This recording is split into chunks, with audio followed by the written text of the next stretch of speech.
कभी कथा के मंच पर सुनाई दी आवाजें, अब मैदान में गूंजेंगी जय श्री राम की पुकार। धर्म और क्रिकेट का ऐसा संगम पहले आपने कभी नहीं देखा होगा। नमस्कार, मैं प्रेयसी और आप देख रहे हैं भारत एक्सप्रेस यूपी का डिजिटल प्लेटफॉर्म। जी हाँ, अब कथा मंच के महारथी मैदान में उतरेंगे बल्ला लेकर। मथुरा के प्रसिद्ध कथावाचक देवकी नंदन ठाकुर ने सनातन क्रिकेट लीग कराने का ऐलान किया है, जो 18 अक्टूबर को दिल्ली में आयोजित की जाएगी। इस क्रिकेट लीग का उद्देश्य सिर्फ मनोरंजन नहीं बल्कि समाज सेवा भी है। देवकी नंदन ठाकुर ने बताया कि इस लीग से होने वाली आमदनी पूरी तरह से बाढ़ पीड़ितों की मदद के लिए समर्पित की जाएगी। यानी इस बार चौके छक्के सिर्फ रन नहीं बल्कि मानवता की सेवा के प्रतीक बनेंगे।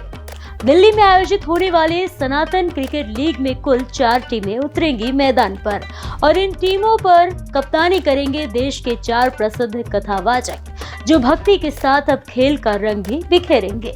पहली टीम होंगी वृंदावन वॉरियर्स, जिसके कप्तान है खुद देवकी नंदन ठाकुर महाराज। दूसरी टीम बजरंग ब्लास्टर, जिसके कप्तान होंगे बागेश्वर धाम सरकार धीरेन्द्र कृष्ण शास्त्री।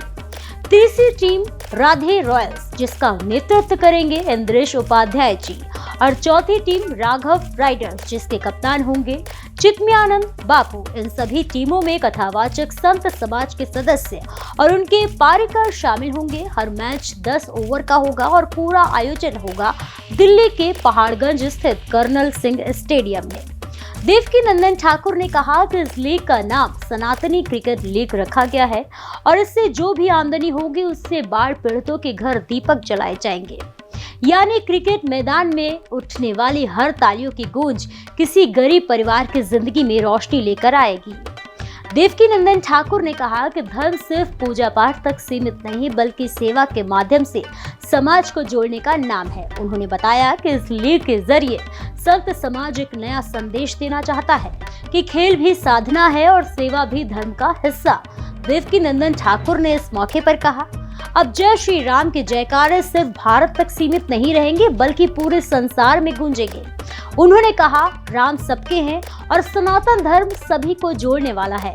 इसी भावना के साथ उन्होंने सनातन क्रिकेट लीग की घोषणा की है, जो भक्ति और क्रिकेट दोनों का सुंदर संगम बनने जा रही है। उन्होंने आगे कहा कि वे हाल ही में 85 दिन की विदेश यात्रा से लौटे हैं। वहां भी लोगों ने उनसे यही सवाल पूछा कि सनातन बोर्ड का क्या हुआ। उन्होंने इस मौके पर एक बार फिर सरकार से विनती की है कि हिंदू मंदिरों के संरक्षण और सेवा के लिए सनातन बोर्ड बनाया जाए। देवकी नंदन ठाकुर का कहना है कि जब दूसरे धर्मों के अपने अपने बोर्ड हैं, तो हिंदू समाज के मंदिरों के लिए भी एक सशक्त व्यवस्था बननी चाहिए। मुख्य न्यायाधीश गवई के बयान पर भी उन्होंने अपनी प्रतिक्रिया दी और कहा कि अगर कोर्ट ही हमारे भगवान का अपमान करेगी तो हम न्याय मांगेंगे कहाँ। उन्होंने कहा, आज समय आ गया है कि सनातन धर्म की आवाज को विश्व स्तर पर सुना जाए और उसी दिशा में यह लीग एक प्रतीक बनेगी। इस लीग की तैयारियां जोरों पर हैं। संत समाज के लोग क्रिकेट प्रैक्टिस करते दिख रहे हैं, वहीं भक्ति संगीत के बीच मैचों की योजना बनाई जा रही है। स्टेडियम में भक्तों के जयकारे और जय श्री राम की गूंज के साथ चौके छक्के लगेंगे। 4 टीमें, 4 कप्तान और एक ही उद्देश्य, मानवता की सेवा और सनातन धर्म का गौरव बढ़ाना। देवकी नंदन ठाकुर ने कहा कि यह लीग हर उस व्यक्ति के लिए प्रेरणा है जो सोचता है कि संत समाज सिर्फ मंदिर या मंच तक सीमित है। उन्होंने कहा, अब मैदान में भी धर्म उतरेगा और हर चौका छक्का सेवा का संदेश देगा। 18 अक्टूबर कर्नल सिंह स्टेडियम, पहाड़गंज, दिल्ली, यही वो जगह होगी जहां क्रिकेट की बॉल जब हवा में जाएगी तो उसके साथ गूंजेगा नाम जय श्री राम का।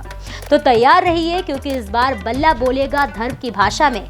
मैदान में दिखेगी भक्ति की झलक और हर रन से जगमगाएंगे उन लोगों के घर जिन पर इस वक्त मुसीबतों का साया है। फिलहाल के लिए इतना ही। ऐसे ही और भी उत्तर प्रदेश की बड़ी खबरों को देखने के लिए देखते रहिए भारत एक्सप्रेस यूपी का डिजिटल प्लेटफॉर्म।